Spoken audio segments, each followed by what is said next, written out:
It's time! It's time! You like that? You like that? Woo! It's waxing lyrical, baby. Hello, Waxers, and welcome to Waxing Lyrical with Mainz and Dutts. I'm your host, Mainz, and my colleague in the danger zone in Rainford, refreshed after a couple of weeks off. It's Mr. Neil Dutton. How are we, Neil? Ready to go again, as it were. Took a break after the Super Bowl, but the NFL doesn't stop. Literally does not stop. So we're back. We are going to talk some of the big news stories of recent days and the last, week. We're also going to look at some high-profile, quote-unquote, free agents and the best team they could end up on from a fantasy point of view. And also look at some non-fantasy relevant players and see where we'd be interested in seeing where they appear. It's going to be a busy show, a lot of talk. I think a lot of fire, a lot of aggressive comments. I'm looking forward to it. Neil, let's get on with the show. Time now for the main event. Let's start with the main man, the main story in the NFL at the moment. That's Lamar Jackson. He has signed the non-restricted franchise tag, which, for those who are unaware, would, if he signed, would give him $32 million from the Baltimore Ravens. However, it does give him the opportunity to negotiate with other teams and get a contract from them. And then it gives the Ravens 5 days to match said contract. If they don't match said contract, the team who he would go to owe the Baltimore Ravens 2 first-round draft picks. We found this out on, I think it was Monday, but let's say it was 9 p.m. By 20 past 9, 3 teams who we all would have assumed would have been heavily involved in the Lamar Jackson sweepstakes suggested or highlighted to senior reporters within CBS, NFL Network, and ESPN that they had no cause to try and get involved in the Lamar Jackson sweepstakes. And so far, we haven't heard anybody try to offer Lamar Jackson a contract. Neil, what the hell is going on? Well, there are a few technicalities we have to get past first. One is that because the tag period technically hasn't begun yet, teams cannot start to negotiate a contract with him until Monday anyway. So maybe these teams, they're not coming straight out and saying, oh, we'll be interested, because they don't want to tip their hand to other teams. I'm putting a positive spin on this. Mm-hmm. Mm-hmm. You know, that not everyone's coming. I mean, there may be teams who have unsettled quarterback situations themselves and don't want to be. No, of course we weren't cheating on you. You're who we love, truer. Things like that. That maybe teams don't want to have to get around that way. But the elephants in the room, and there are two, is one, Lamar Jackson does not have an agent.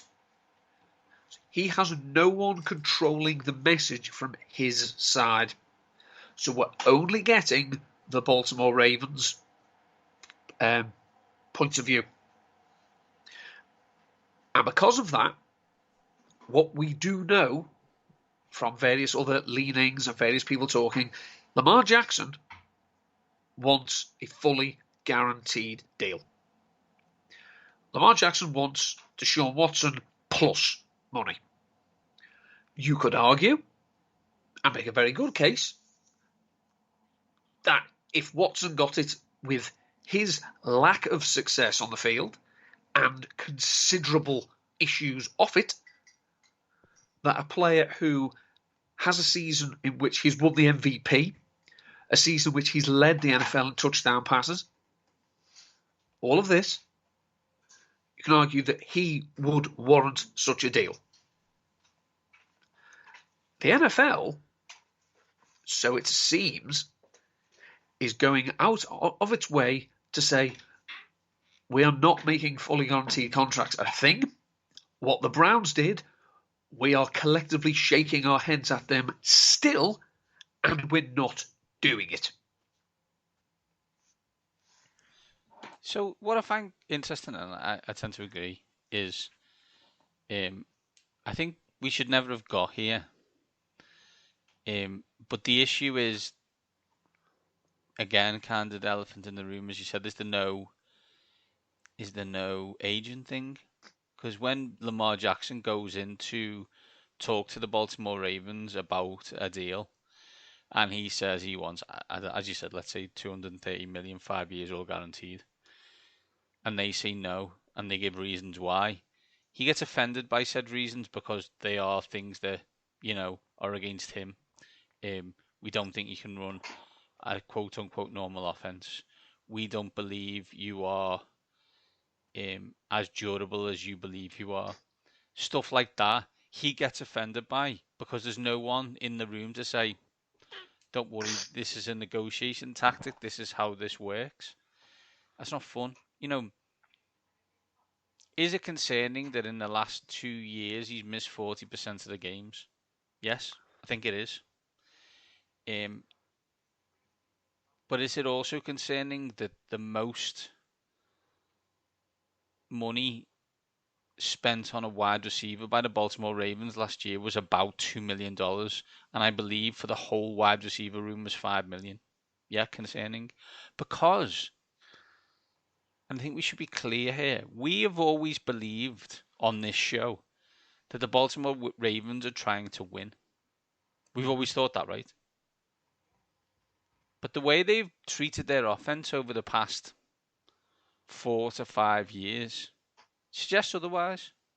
They've never really, the year Lamar was the MVP, who was his best wide receiver?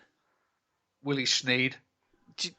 This is what I'm saying. Like, it's not somewhere where they're blessed with all this talent. And they can tell me that they don't want to pay him $50 million a year. Cool. Because then they can't spend it anywhere else. But they're not spending it anywhere else anyway. Well, they are. They're spending on an off-ball linebacker. Yeah, great story. It's not 2002. Is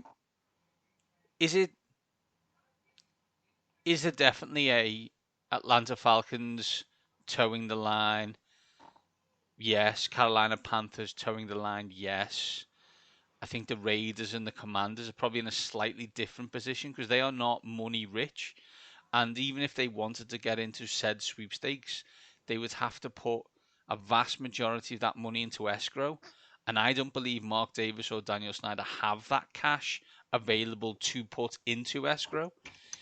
But we will look at other teams going here now who are spending a lot of money on quarterbacks. I think as well, there's Hayden Winks did point this out of Underdog.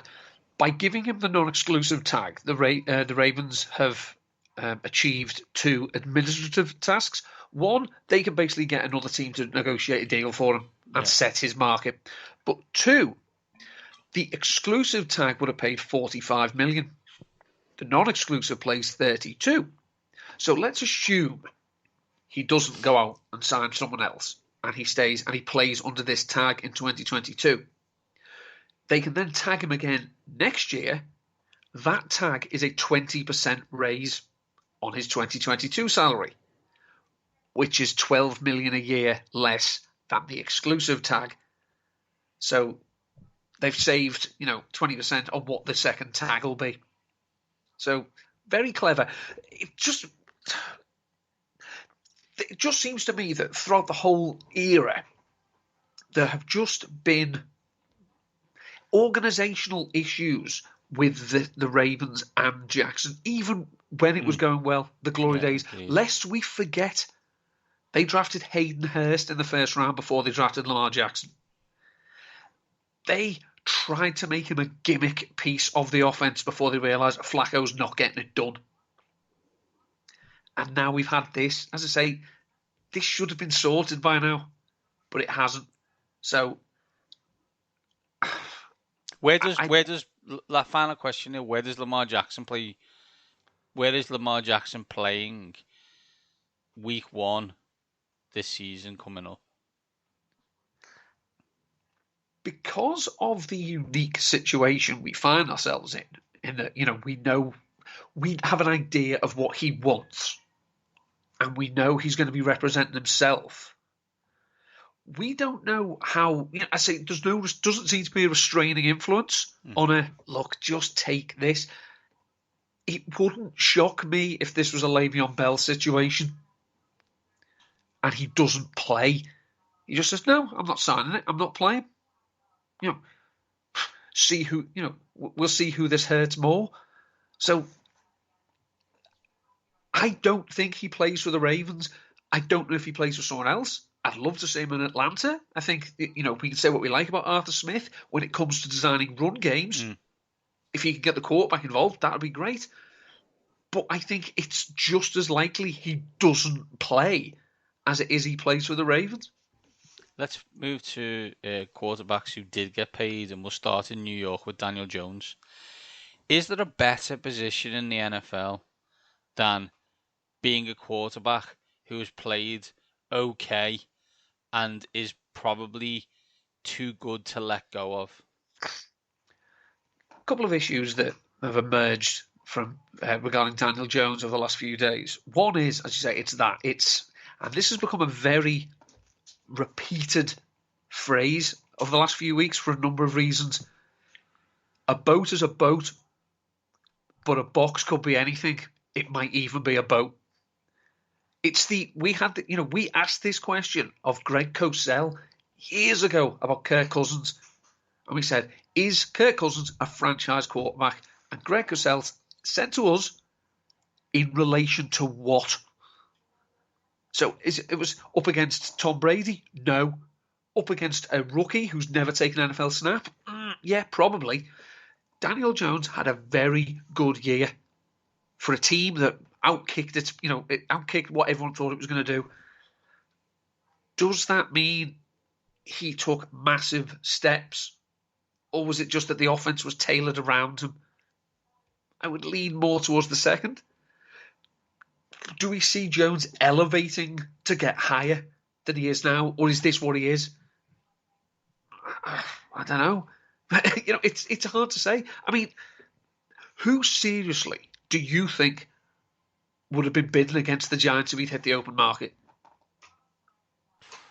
Washington? Washington, maybe. Like the same teams we talked about, right? Would Atlanta? Would the Raiders?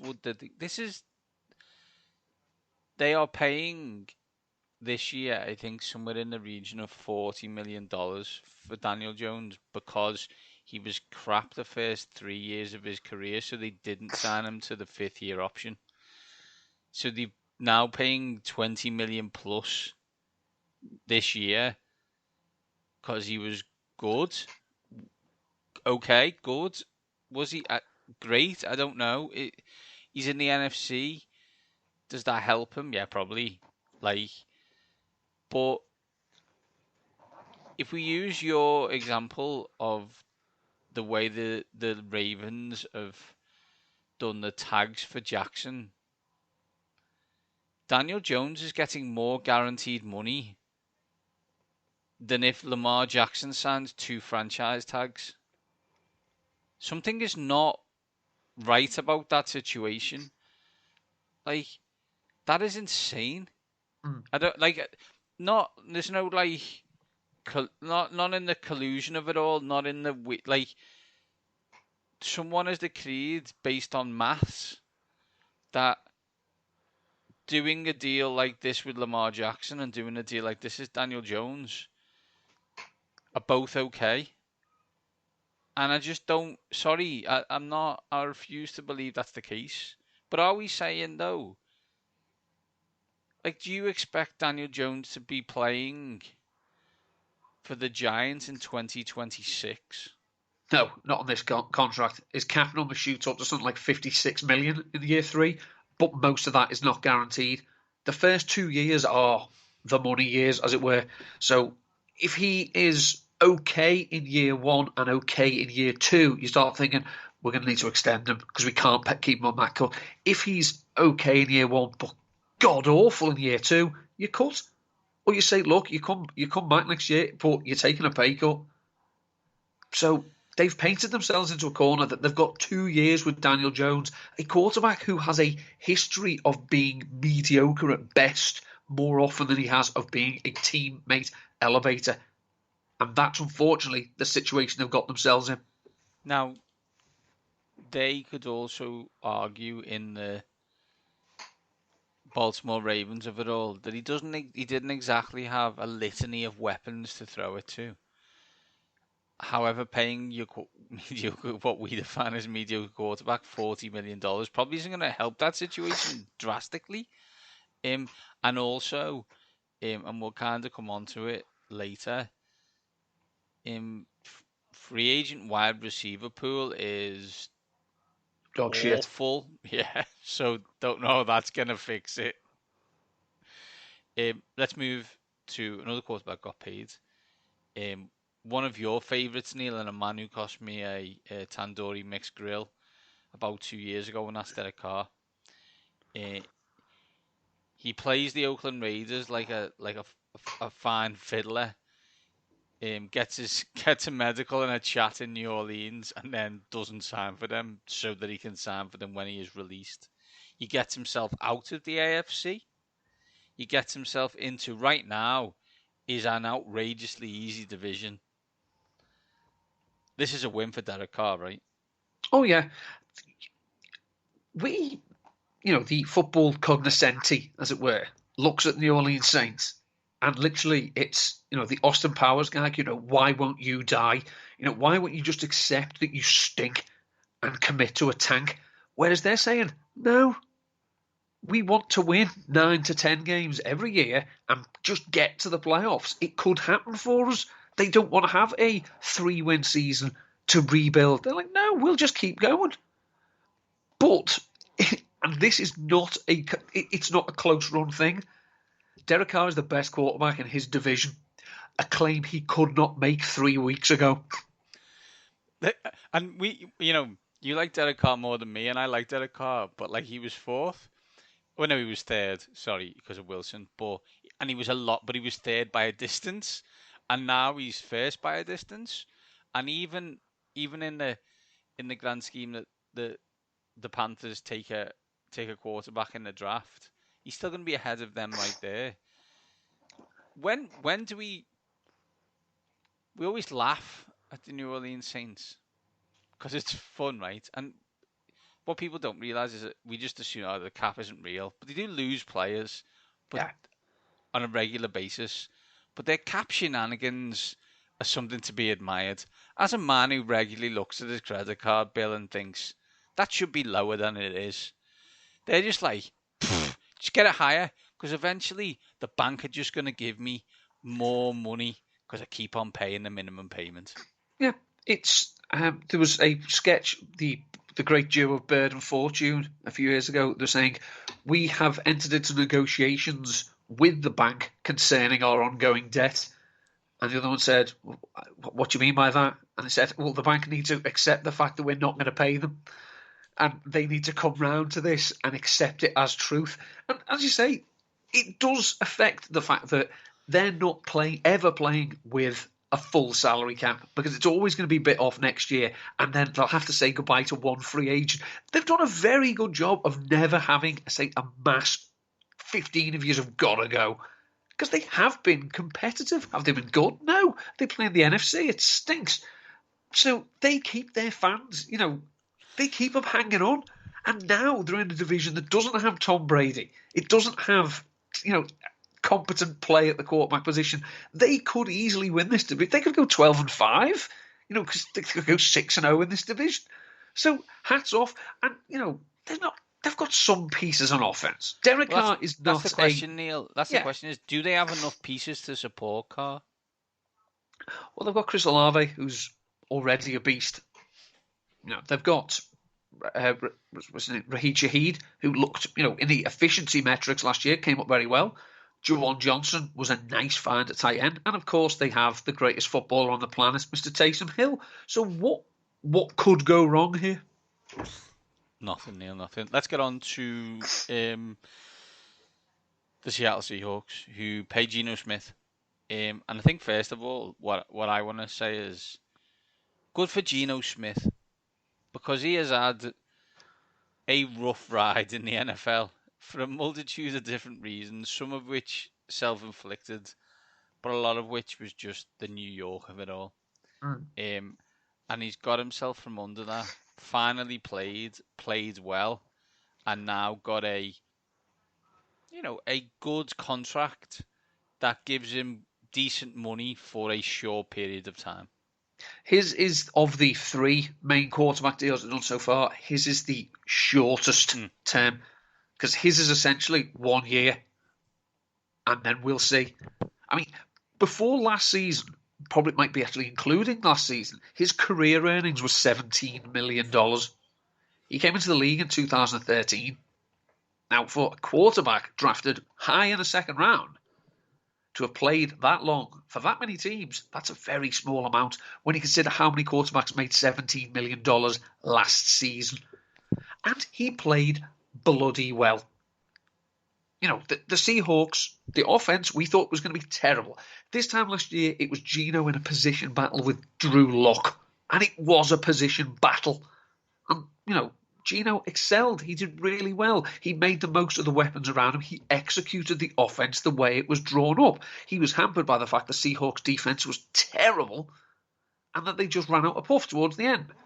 They can invest around him, or they can take advantage of the fact that they've got a very high pick that they didn't earn, and they can buy into the Patrick Mahomes, Alex Smith plan, and they can draft Geno's replacement and not start him, and still have a first-round pick that they can use to bulk up the roster around him.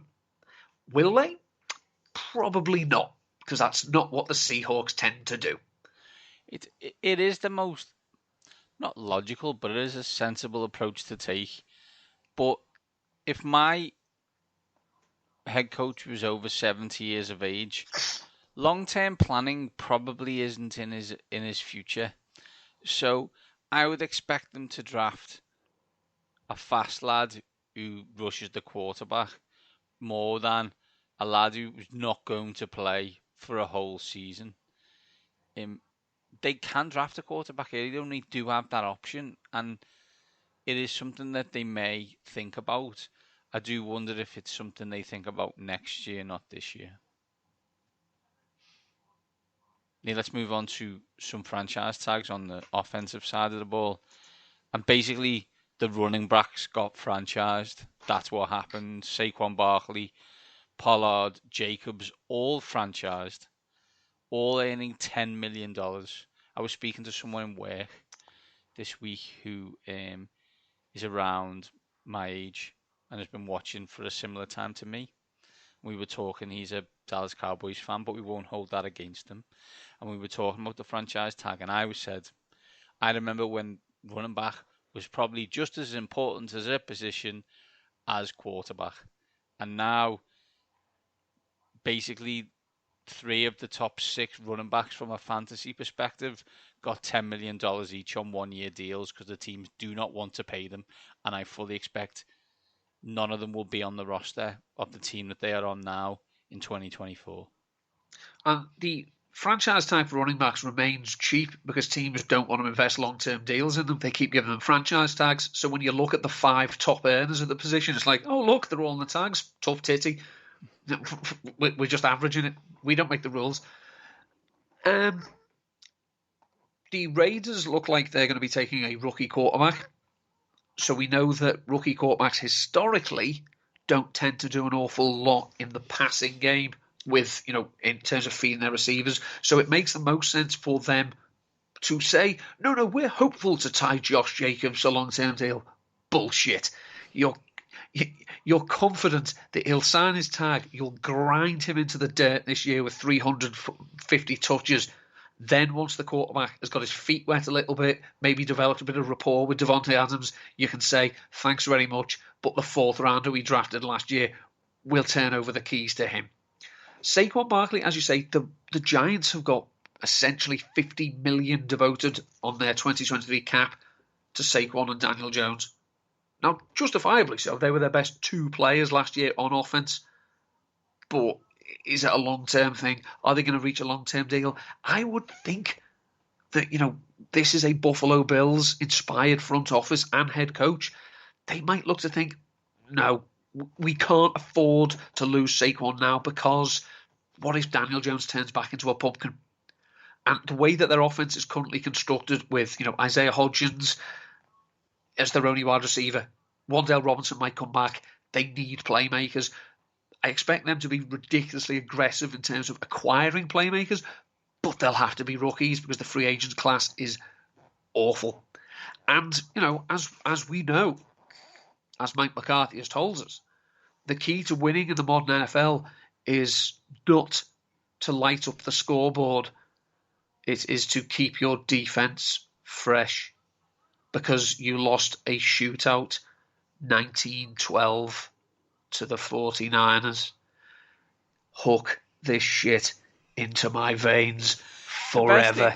The best thing about this story, for those who are unaware, Neil, talking about an interview Mike McCarthy did, is that in Green Bay, Mike McCarthy was fucking Andy Reid.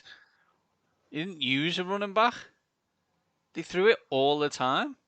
So, do you know what that sounds like? It doesn't sound like Mike McCarthy. It sounds like a man trying to please an owner to keep his job. This, of course, is a man who said that he, having lost his previous job, went away and had an epiphany and discovered analytics. And as soon as he got his job, Clayton said, "You'll say anything to get a job, won't you?" And I fired him then, and then I'd have rehired him and fired him. But unfortunately, when Ezekiel Elliott is Jerry Jones' son, if you come in and say, "Oh no, I'm committed to analytics," as long as the analytics say we go as Zeke goes, job for life, my boy. It's just baffling. So, okay, Zeke might not be back. He's certainly not going to be back on this number. You franchise tag Pollard. Go on, draft Bijan as well. Let's do this. Let's commit to the bit. Who has the best year this year, Neil? Saquon, Pollard, or Jacobs? I'm still going to say Saquon, because as long as he, shows that he is healthy, because he did seem to hit something of a wall last year. And, plus, as we look at it now, he's still the best playmaker on his team as we stand. Because even if Pollard, even if they cut Zeke, they'll bring someone in to take the Zeke job, because they don't want Pollard 25, 30 carries, touches a game, and he is coming off a serious leg injury. So I think it's Barkley for me. Yeah, let's move on and let's talk about some free agents and whether they're going to be any good. So, Neil, regularly at this time we look at free agents and we try and pick some teams for them and what kind of relevancy they'll have in Fantasyland next year. So we thought we'd do the same this year, and you sent me off to say, "Paul, we should look at this," and I went, "Okay." And I looked at Greg Rosenthal's top 100. I looked at Sheil Kapadia's top 100 and realised there was no players of really any fancy value whatsoever. And thought, this is going to be a fun part of the show. So what I've done is I've tried to pull out a few players that may have some value in a fantasy land, far from being number one picks next year. But what would be the best team for those players to make them more fantasy relevant? Let's start with a quarterback.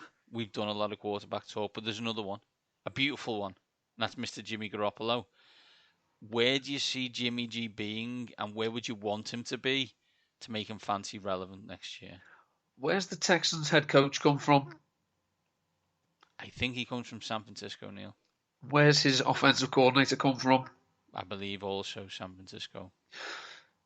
So Jimmy Garoppolo then to the Houston Texans as a bridge for the quarterback that they should draft very early. But there's some rumblings. Oh, they might not. Don't be stupid.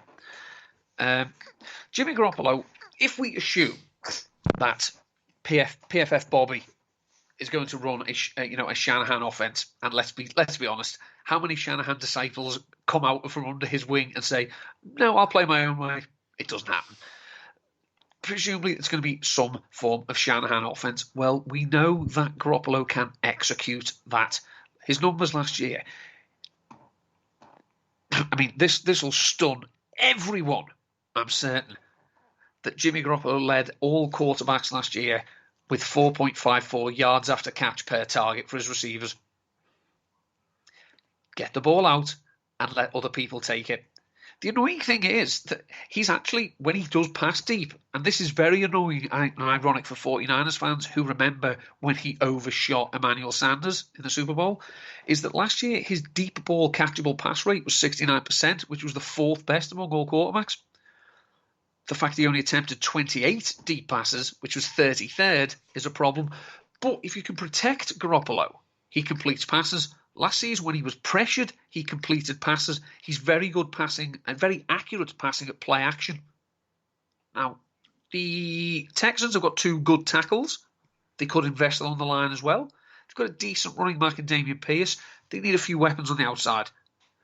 But we know he's not the future. So even if he's not protected thoroughly, they'll let him take his lumps if they take a quarterback. It just makes too much sense. Assuming Rodgers doesn't play the Rodgers card and leave the Jets dangling, I think this is the most nailed on free agent signing. See, I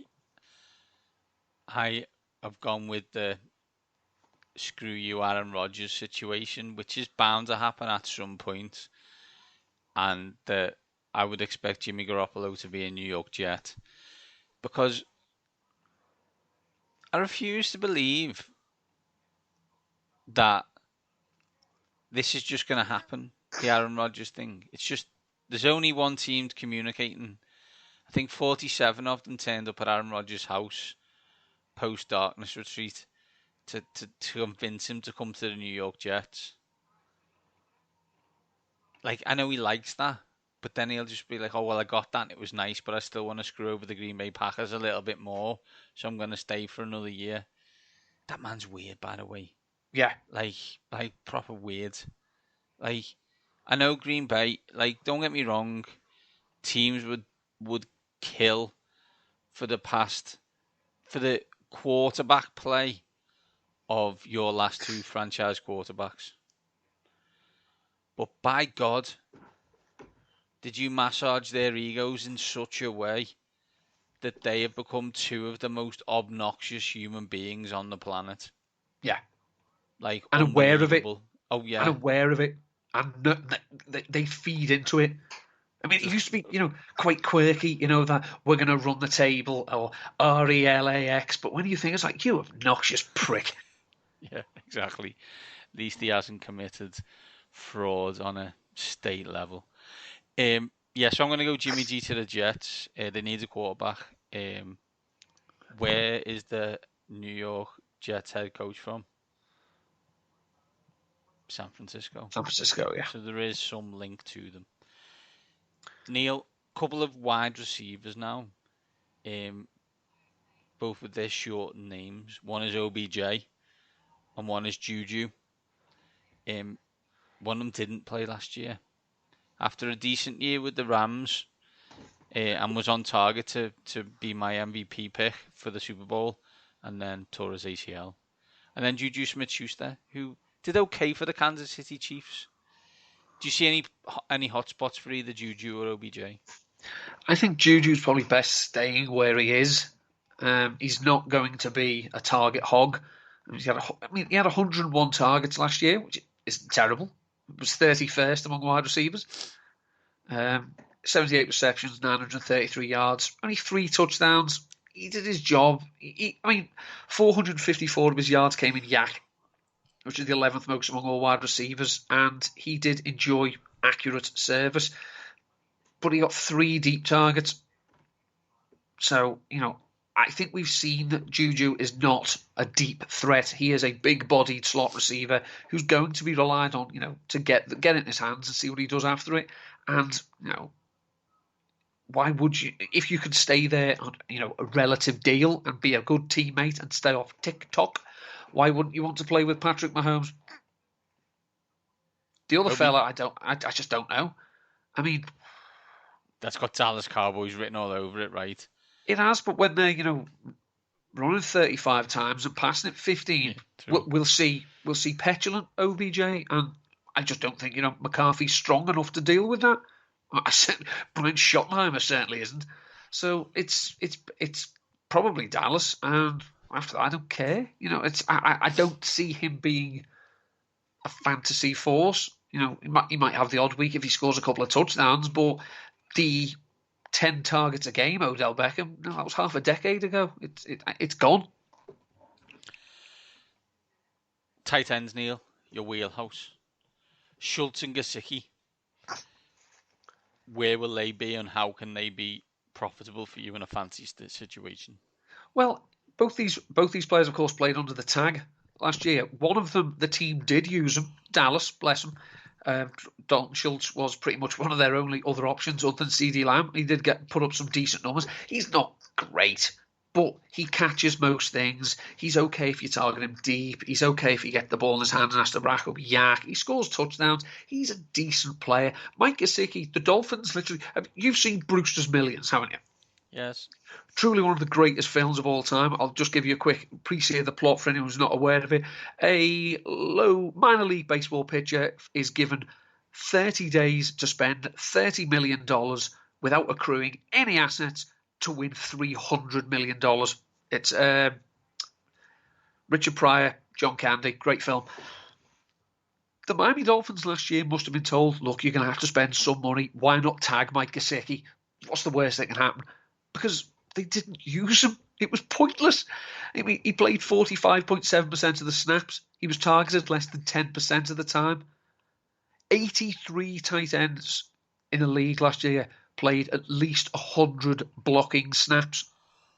But none of them played fewer run blocking snaps than Mike Gesicki. He can't do it. He shouldn't be asked to do it. So if a team is going to sign Mike Gesicki, literally you need to have a plan for him. So he's probably ideally suited for a team that has two really good wide receivers and is just looking for something else at the tight end spot almost as a third wide receiver. The Cincinnati Bengals scream out for me here, but they're not going to pay big money for him. But that's where I'd like him to go. Dalton Schultz, I said last year that I'd like him to have gone to the Chargers. I don't see any different there. You've got Kellen Moore who's gone there. There's the connective tissue there. Running back near Miles Sanders. You know him. He won't be back with Philadelphia. Where's he going? I don't know, because the Eagles pretty much sent out a message of, look, mate, you're not a 3-down back. I mean, he was 8th in running back carries. He was 45th in running back targets. He had 78 receiving yards last year.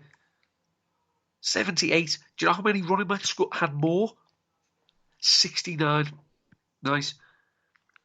Nice. I mean, yeah, he had, over nearly 1,300 rushing yards, career high in touchdowns. But all that equated to 12.7 fantasy points per game, which was the RB21, because you don't catch passes. So, I mean, if you compare that to a running back who had, let me just see this here, he had 50 fewer carries, he had 14 more targets. This guy only had literally just under 1.5 fewer fantasy points per game than Miles Sanders. That's David Montgomery, another free agent. But Montgomery at least played 65% of his team's snaps. And the reason he didn't have as many carries and targets as Sanders is he missed time with injury. They both of them, in terms of what they are given, they get what's given for them in yards. They don't create their own. 520 yards for Sanders, 655 for Montgomery. So you need to have an ecosystem that's geared to running the ball and running it well, and accept that Miles Sanders is not going to he's not going to be a target hog. It wouldn't stun me if he went back to the Eagles, but it will be for very cheap.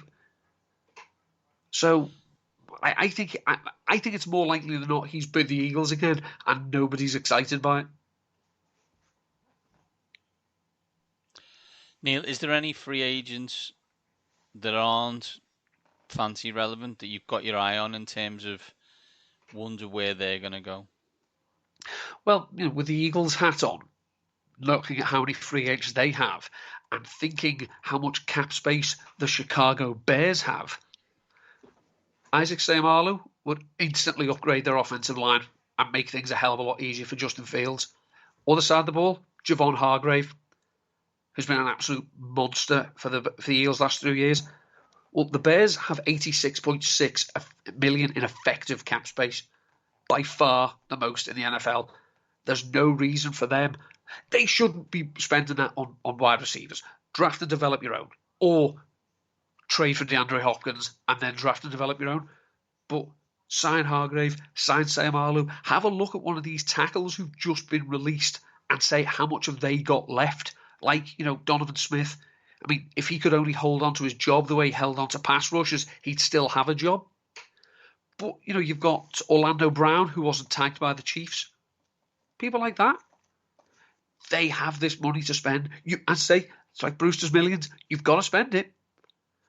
If you're not going to take a quarterback at the first overall pick because you say you've already got one, make his life easier. Upgrade the defense, upgrade the offensive line, spend it all if you have to.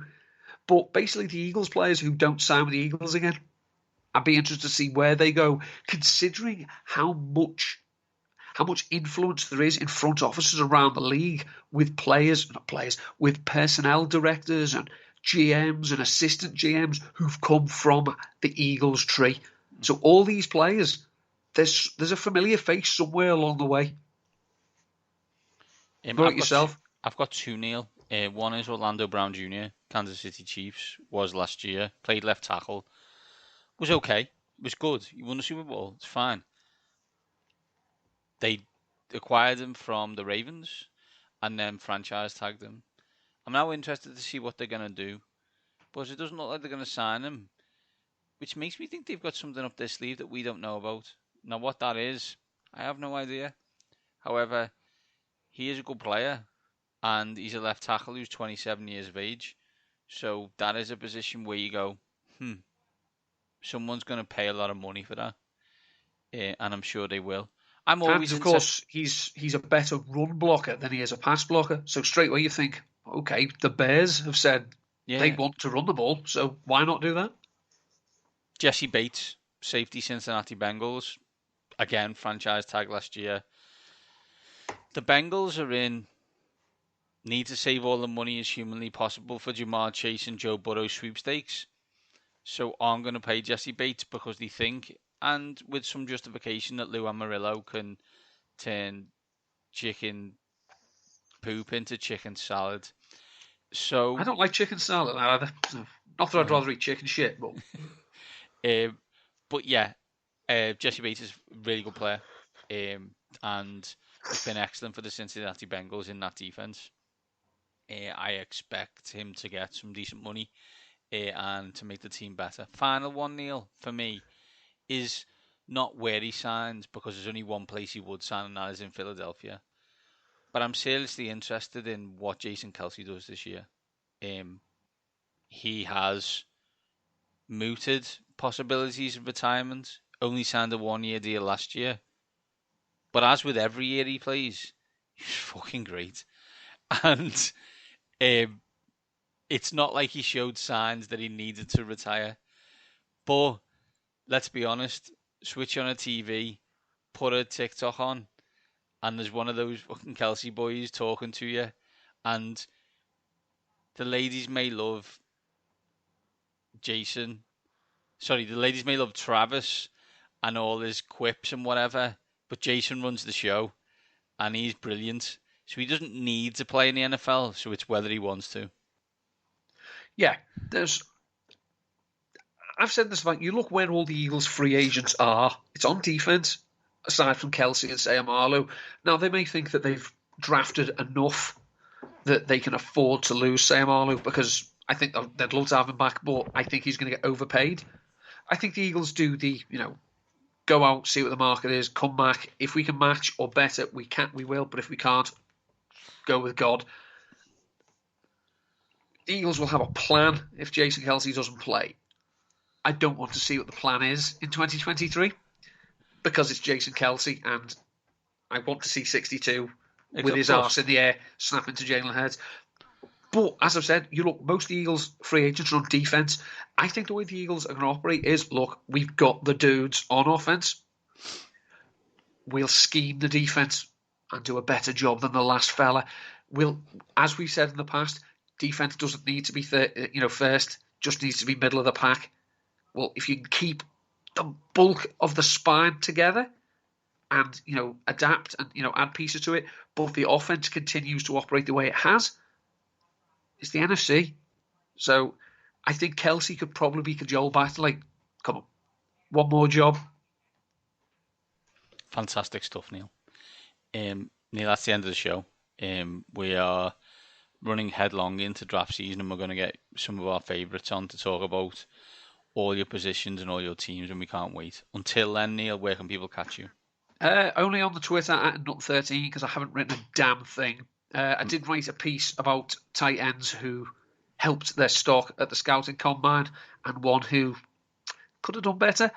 But other than that, I have not actually written anything, which is quite unforgivable as I've been off work this week. But the inspiration did not hit. I dare say I'll write something next week when a few free agents sign somewhere for Rotoviz, but I can't commit to that until I know where they're going. Fantastic stuff. I am at Mainz7. Combine me at waxing_lyrical. Yeah, same. Just this podcast. Took a break. Deep breaths. And we're ready now for free agency and draft season. It's happening, people. And the quick turnaround to, oh, look, it's week 1, September 2023 is upon us. Until then, until next time, these top guys are out.